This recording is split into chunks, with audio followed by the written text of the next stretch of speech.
Oke, selamat pagi Bapak Ibu semuanya. Sekarang dengan saya akan share tentang mengapa pentingnya sistem dalam kita membangun bisnis ini.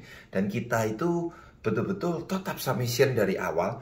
Artinya ikuti aja alur yang ada. Kenapa begitu pentingnya hal itu? Kita nurut dengan upline dan sistem. Perhatikan teman-teman. Umumnya dari kita menjalankan bisnis ini itu adalah dengan latar belakang yaitu ibu rumah tangga. Ini yang paling mayoritas. Kemudian anak muda, ya seperti saya dan banyak teman-teman yang lain. Kemudian dari golongan profesional atau karyawan. Dan bahkan juga dari yang golongan pengusaha di sini, ya.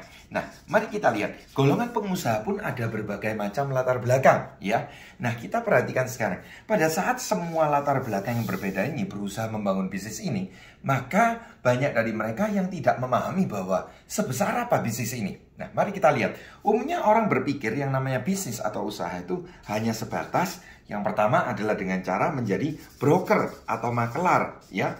Atau mereka main pokoknya jual aja. Jadi agen-agen jual langsung aja. Makanya kenapa jualan online itu laku, betul kan ya?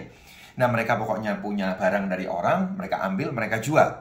Brokeran, trading, marketingan, betul ya? Nah, tetapi banyak orang yang sudah berada di bisnis ini pada saat mereka mulai menjalani, mereka merasakan bahwa bisnis mereka harus lebih berkembang lagi.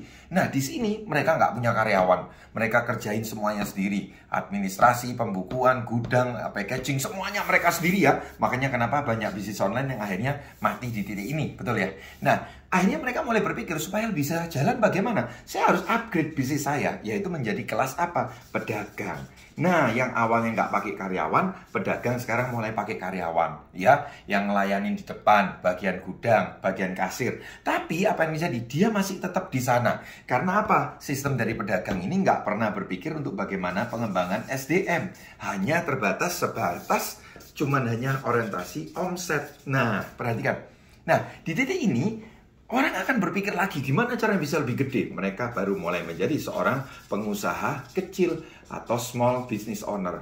Nah, disinilah mereka sudah mulai nih menggarap yang namanya SDM. Mereka sudah mulai bagi divisi-divisinya, ya. Ada divisi keuangan, divisi gudang, ada divisi marketing, bahkan mereka atur ini semuanya di sini ya. Tetapi skala mereka baru skala hanya local business. Nah, perhatikan di sini teman-teman. Kalau mau jadi tumbuh lebih gede lagi, maka harus menjadi seorang pengusaha besar, big business owner, betul kan? Nah, disinilah pengusaha bisnis besar ini sudah berfokus dengan SDM, dan kemudian di bawahnya juga ada banyak sekali sistem yang dijalankan, yaitu ada prosedur operasi standarnya, ya SOP-nya, dan kemudian di sini orientasi mereka bukan lagi lokal bisnis, tapi mereka sudah bisa melakukan yang namanya ekspansi ke banyak kota. Perhatikan teman-teman semuanya. Saat ada di bisnis ini, tanpa disadari, kita ini langsung diajak untuk membangun bisnis ya.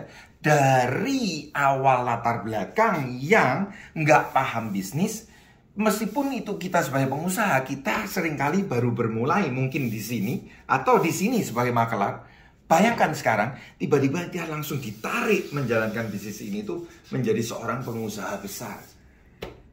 Maka yang terjadi apa Bapak Ibu? Bukan kita langsung menuntut haknya menjadi pengusaha besarnya, tapi kita harus tahu bahwa sebelum mendapatkan hak, kita harus tahu apa yang menjadi kewajiban dan tanggung jawab kita, Bapak Ibu. Nah, disinilah kenapa kita harus mau belajar. Mindset atau pola pikir seorang pengusaha besar itu berbeda sekali dengan mindset pengusaha kecil. Beda sekali dengan pedagang. Beda sekali dengan broker atau makelar yang mengandalkan cuma hanya keuntungan sesaat, momentuman. Betul ya? Nah, itulah kenapa Bapak Ibu sekalian, MLM ini sendiri mengajak kita semua untuk langsung berada di titik yang paling atas. Nah, itulah kenapa kita butuh sistem Bapak Ibu sekalian. Oke? Yang tanpa disadari akan membuat kita dari latar belakang yang berbeda-beda ini, yang belum pernah tahu bisnis gede itu kayak apa. Kita butuh sistem untuk belajar. Kita butuh upline untuk mengarahkan kita untuk punya mindset yang benar menjadi seorang pengusaha.